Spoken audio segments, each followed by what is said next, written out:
দেন।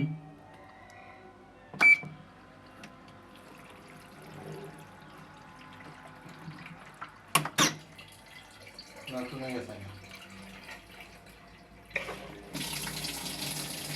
বন্ধ করে দেন আবার।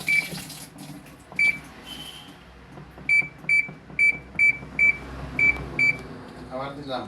দেন।